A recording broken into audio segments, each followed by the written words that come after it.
ئەو گۆرانیە بۆ چاخانە ژیرۆ چاخانە هێمن چاخانە ژیرۆ چاخانە هێمن هەلا دەی ماشەڵڵا ئالێ گرمەی لێبێنە هەزە یاڵا پاسۆری فرۆشەکان یان ماشەڵڵا ماک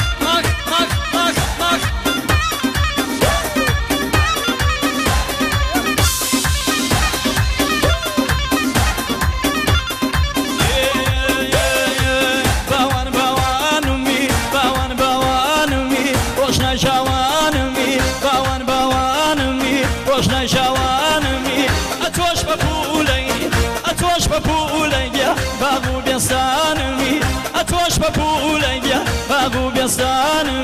باغو بێستانمی دێسی ناگیان دەی ماشەڵڵا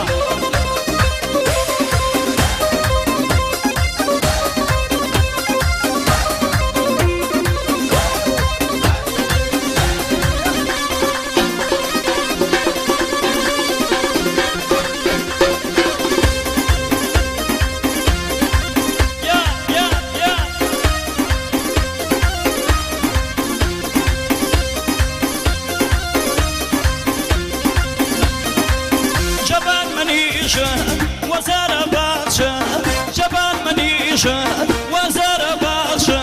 دووسە و کەمانی باوانمی بۆ ڕاستەواچە دووسە و کەمانی باوانمی بۆ ڕاستەواچە دەی باوانمی ڕۆژنای چاوانمی باوانمی ڕۆژنای چاوانمی ئەتۆش بە پوولەی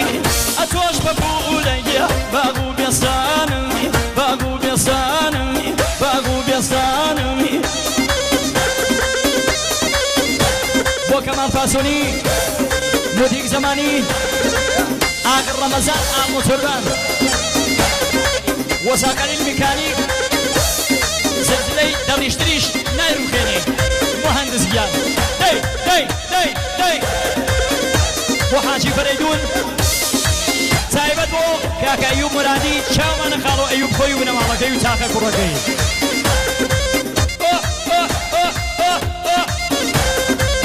بۆ ئارمان هاوزاوان و سێفچەکەی بۆ هێمن و مبینیش دەی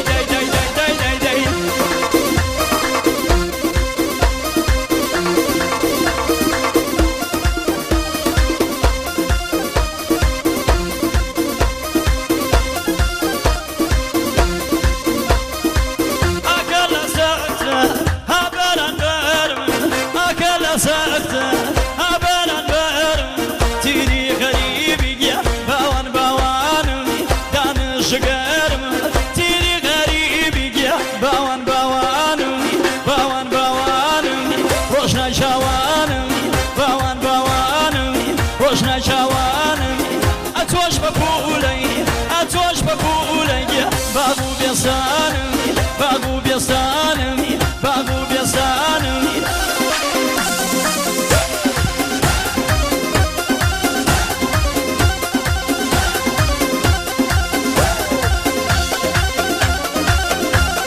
هەژیر تەڵافرۆش بۆ دامان ئایلی موزیک سەرتەری مەریوان مامۆسا موختار مامۆسا سینا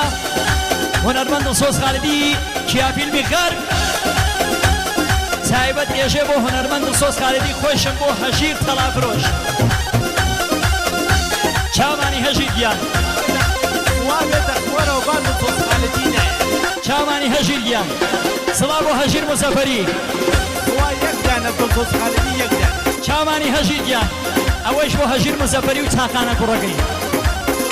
چاوانی خاڵۆ هەژیر دەی ماشەڵڵا ئەوەسە